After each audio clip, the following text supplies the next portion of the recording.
thank you for coming. Nice cold day today and for venturing out here. This is commonly known as the Lincoln Garage.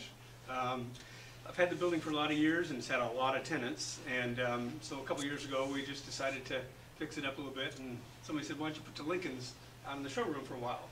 So this was Jerry Chambers Chevrolet, and so the first night I was here, it was pretty late, the wind was going pretty good, and I could just hear this voice saying, get those Lincolns out of my Chevrolet. So anyway, people say, how'd you get started with Lincolns? It's pretty simple. When I was 5 years old, I saw this car coming down the hill, and we came from LaConner, and the 61 sedan that's out there is just like the one that Gene Dunlap had, the guy that had Dunlap Towing.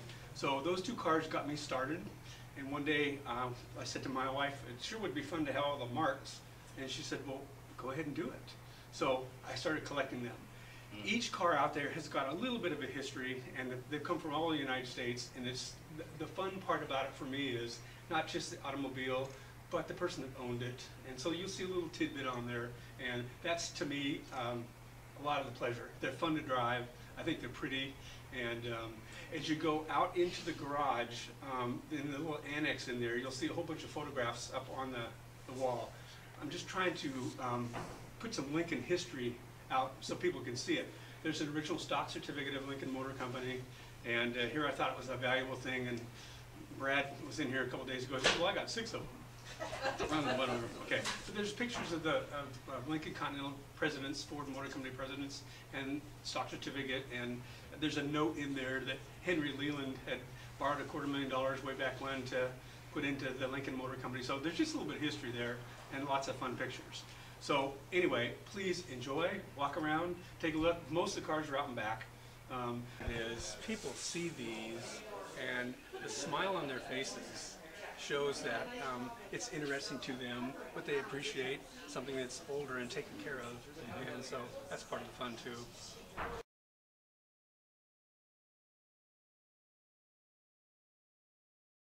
The convertible at Christmas time, the Herald sent a reporter out with me one morning, and I told myself he's not going to have a clue of the impact it'll have on him until he physically goes and sees 3 or 4 intersections. And sure enough, you know, whether it's young kids, middle age, old folks, doesn't make any difference. They all see Santa Claus and see that bright, shiny red Lincoln, and it just really is a peaceful, fun thing. So very, very enjoyable. I had my first Lincoln when I was probably 20. Oh, wow. Yeah. So, but I kind of really got serious about it about 10 years ago. And I'm not quite done yet, but I'm getting close. Running out of room. That's why you bought this place. Well, we've had this building for a lot of years, and the school used to be in there, Bill and Melinda Gates Foundation School. And then when they got out, it had a whole bunch of not very good tenants, and so we thought, this is stupid. So we came in about a year and a half ago, almost 2 now, and started to clean it up, get the carpets done, all the painting, and thought, I want to move in here. We're here almost every day working anyway. Yeah. So then we just decided to go ahead and move into the office space. And like I said, somebody said, why don't you put the Lincolns out here? So I brought 3 of them over here, and I thought, so we just started cleaning out the garage, and so we moved them all over here. Oh, wonderful. Well, thank you for sharing this with us. You bet. I'm glad you guys could come. Out there, the sedan, out there, the cinnamon colored sedan, that's a 72, and Nixon talked Lincoln into giving him a car so he could give that to Brezhnev.